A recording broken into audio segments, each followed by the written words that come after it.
네, TV연의 윤도현. 수영입니다. 네. 네, 이러면 성공했다라는 재밌는 글을 봤어요. 아, 그래요? 그럼 40대는 뭐 하면 성공한 건데요? 2차를 쏠 수 있으면 성공이라고 하더라고요. 저는 완전 성공했는데요. 완전 성공. 수영 씨 50대는요? 공부 잘하는 자녀를 두면 성공. 저요. 네. 예. 근데요, 더 나이 들면 네. 전화 오는 사람이 있으면 성공이라고 하네요. 짠하죠. 짠한데요. 네, 다음 주가 또 추석이잖아요. 벌써 추석입니다. 좀 전화 좀 드려야겠습니다. 네, 소식 전할 분들에게 미리 애교 문자라도 남기시는 건 어떨까요? 네, 자 일단 성공한 조영구 씨 감사합니다. 뉴스 전해주시죠. 네, 추석을 앞두고 연예가는 어둡습니다. 류시원 씨가 어제 아내 폭행 협박 유죄를 선고받은 판결 내용부터 시작하겠습니다.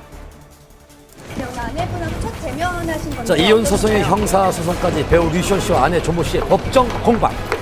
저는 결백하기 때문에 무죄가 나올 때까지 끝까지 싸울 거고요. 양측은 합의점을 찾지 못한 채 팽팽히 맞서고 있습니다. 나에게 폭언을 하며 뺨과 머리를 쳤습니다.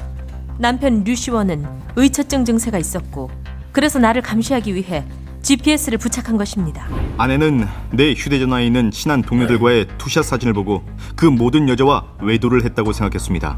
아내는 나 몰래 내가 통화하거나 대화하는 내용을 100여 차례나 녹음해왔습니다. 두 사람의 엇갈린 주장이 펼쳐진 가운데 검찰은 류시원 씨가 아내를 폭행하고 협박한 혐의와 아내가 사용하는 차량의 위치 추적 프로그램을 설치해 상당 기간 동안 수집해온 혐의로 징역 8호를 구형했습니다. 그리고 바로 어제 오후 공판이 열렸는데요. 피고인으로 류시원 씨의 이름을 확인할 수가 있었습니다. 네, 자 이날 법원에 류시원 씨가 출석하자 많은 취재진이 몰렸습니다. 어두운 표정과 힘으로 일관한 모습입니다. 유시원 씨에 대한 선고 공판이었는데요. 그 위치 정보 수집이랑 협박 그리고 부인 조 씨에 대한 폭행 혐의에 대해서 그 혐의를 선고하는 그런 공판이었습니다. 이혼 소송과는 별개로 진행된 형사 재판에 대한 선고 공판. 재판부는 류시원 씨에게 벌금 700만 원을 선고했습니다. 결정적인 증거는 바로 음성 파일 녹취 CD였습니다. 제출된 녹음 증거에 살과 살이 부딪히는 소리 등이 들리는 것으로 볼 때 상당히 약한 강도라도 부인을 폭행한 점이 인정된다. 아내를 협박한 혐의에 대해서는 부인 차량에 몰래 GPS를 부착했을 뿐 아니라 사람을 고용해 행적을 감시할 수도 있다는 취지의 발언을 한 점도 인정된다. 비록 부부 사이에 말다툼 끝에 나온 발언이라고 하더라도 피해자에게 공포심을 느끼게 하기에 충분하다. 위치 정보 수집에 대해서는 남편이라고 하더라도 부인 차량의 위치 추적 장치를 불가피하고 긴급하게 설치해야 한다고 보기에는 어렵다. 이에 류시원 씨의 혐의를 인정하고 벌금형을 선고했습니다. 지난번 결심에서는 검찰이 징역 8월을 구형을 했었는데요. 재판부에서는 류시원 씨가 이전까지 전과가 없었다는 점 그리고 벌금형 2차례 정도만 있었다는 것을 고려해서 벌금 700만 원 정도로 선고를 했습니다. 이번 선고가 이혼 소송에도 영향을 미칠지 귀추가 주목되고 있습니다. 물론 이혼 소송과 이번 형사재판과는 별개의 재판이지만 형사재판에서 일단 1심이지만 유죄가 선고됨으로 인해서 기타 혼인관계를 이제 지속할 수 없는 중대한 사유 중에 하나로 인정될 수 있기 때문에 이혼 소송에서도 굉장히 불리하게 판단할 수가 있죠. 선고 공판을 마치고 법정을 나서는 류시원 씨.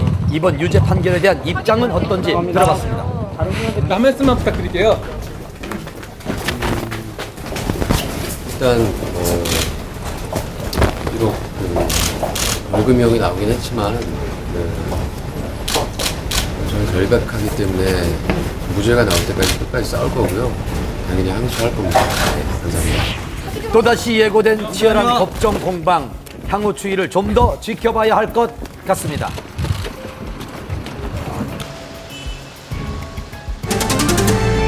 배우 정운택 씨가 지난 새벽 침을 뱉고 고성이 오가는 폭행 시비가 붙으며 무면허 운전도 적발됐습니다. 배우 정운택 씨가 불구속 입건됐습니다. 영화 친구와 두사부일체를 통해 개성 강한 연기로 활약했던 정운택. 무면허 운전에 행인과 신랑이 도중 침을 뱉고 음료수를 끼얹는 등의 폭행 시비가 있었다는데요. 어떻게 된 사건인지 담당 형사의 이야기를 직접 들어봤습니다. 9월 3일날 00시 40분경에 발생된 건데요. 문화행사라는 행인들하고 시비가 붙어가지고